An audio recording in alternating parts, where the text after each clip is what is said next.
Hello, dans cette troisième partie de l'implémentation du Network Traffic Management, on va voir comment mettre en œuvre un Azure Load Balancer sur Azure. On va voir comment implémenter un Azure Load Balancer sur Azure. Il y aura des informations à renseigner lors de la création. Donc, il y aura le RG qu'on va utiliser pour mettre notre Load Balancer. Le type, il y aura un type public va être utilisé pour Load Balancer des machines virtuelles en backend pool.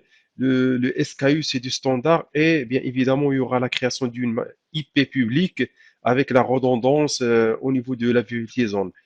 On ne va pas utiliser du IPv6, on va laisser ça. Après, il y aura la création d'un backend pool qui va rediriger le trafic vers deux machines virtuelles, la VM0, VM1.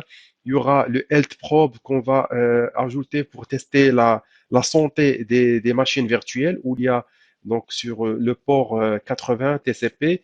Bien évidemment, il y aura une règle à créer avec tout ce qui est le port entrant, il va être le port 80. Il va écouter sur le port 80 et il va rediriger en backend pool vers le port 80. Voilà donc quelques éléments qu'on va renseigner et on va créer le Azure Load Balancer. Pour cela, on va cliquer sur le bouton Ajouter. On va taper Load Balancer et vous avez dans la liste le load balancer, vous cliquez sur créer, le nom, vous mettez ce que vous voulez, le RG, vous mettez un RG existant ou créer un nouveau RG. Le nom, on va mettre LB1 comme un nom. La région, c'est Ouest Europe. Le type, on va laisser public. Le SKU, c'est du standard. En fait, il y aura la création d'une public IP. Je vais mettre public élevé, c'est-à-dire qu'il y aura l'IP pour le load balancer. Au niveau de la viability, on va utiliser la redondance. L'IPv6, on va pas donc utiliser l'IPv6. On va cliquer sur créer et on valide la création. On va bien évidemment, comme on l'a dit, la création du backend pool au niveau du load balancer qui va rediriger vers deux machines virtuelles. Le nom, bien sûr, vous pouvez mettre ce que vous voulez, sauf que il faut utiliser le VNet où il y a les machines virtuelles. On va se connecter au load balancer. On clique sur backend pool, on clique sur créer, ajouter. On va appeler ça le nom du backend pool. Le réseau, il y aura le RG1, par exemple, le RG1 où il y a, comme c'est indiqué ici, le VNet 1 où il y a la machine VM0 et VM1. Donc, vous avez donc VNet. C'est certainement ce réseau. Le RG que vous allez sélectionner doit contenir le VNet où il y a les machines virtuelles. On va ajouter les machines virtuelles, donc les deux machines qu'on a. Vous avez donc les deux machines. On va cliquer sur Add.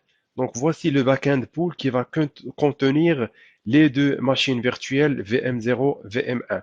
Ce qu'on va faire maintenant, on va créer le health, par exemple, vous avez un serveur web où vous avez le port 80, donc c'est peut-être un serveur web en HTTP, et le health probe va checker la disponibilité du port avec un intervalle de 5 minutes. Et comme ça, s'il y a un souci sur un nœud, une VM, il y aura la redirection vers l'autre VM qui fonctionne. C'est le rôle du load balancer par rapport au check de l'état de santé des nœuds dans le backend pool. On va bien sûr, nous l'attendons, c'est en cours de création. On va essayer de voir le health. On va ajouter un health probe. On va euh, juste health. Peut-être vous mettez ce que vous voulez, health load balancer 1. Le type en fait, le protocole TCP, vous avez la possibilité du HTTP, HTTPS. On laisse TCP, le port 80. L'intervalle, c'est plutôt 5 secondes J'ai dit 5 minutes, non, c'est 5 secondes. Il va checker ça avec consecutivity failure, il y aura deux. On va valider par OK. Il y aura le health probe qui va se créer pour tester en back-end pool. Voilà donc l'état de santé des machines virtuelles. On va créer une règle pour ça. Donc il y aura le nom, je vais mettre règle load balancer. Comme ça, il y aura une règle. En front-end, il y aura l'IP public qu'on a utilisé. Vous avez donc l'IP avec cette IP. Euh, on a le port 80 en écoute et le port 80 en back-end pool, en sortie. Vous avez le back-end pool qu'on a créé tout à l'heure avec le health probe et la session. La session persistante, vous avez soit non, c'est-à-dire que il y aura s'il y a un utilisateur qui se connecte à un nœud, c'est-à-dire la première VM, si vous faites non, c'est-à-dire qu'il peut switcher lorsqu'il va rafraîchir son page web, il va être redirigé vers un deuxième serveur nœud. Sinon, si vous faites client IP, il va se connecter à la même VM où il y a la première connexion. Voici donc des éléments que vous pouvez utiliser au niveau du load balancer par rapport à la configuration de votre application.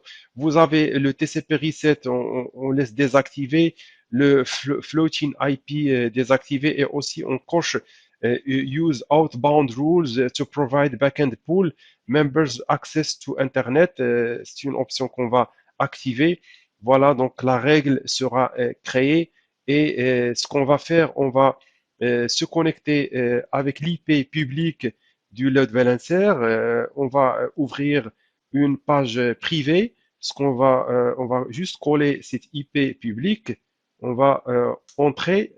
Voilà, on a la VM1 comme serveur qui répond aux requêtes du load balancer. Donc voilà, donc c'est très simple de déployer un load balancer avec un backend pool qui redirige vers des machines virtuelles.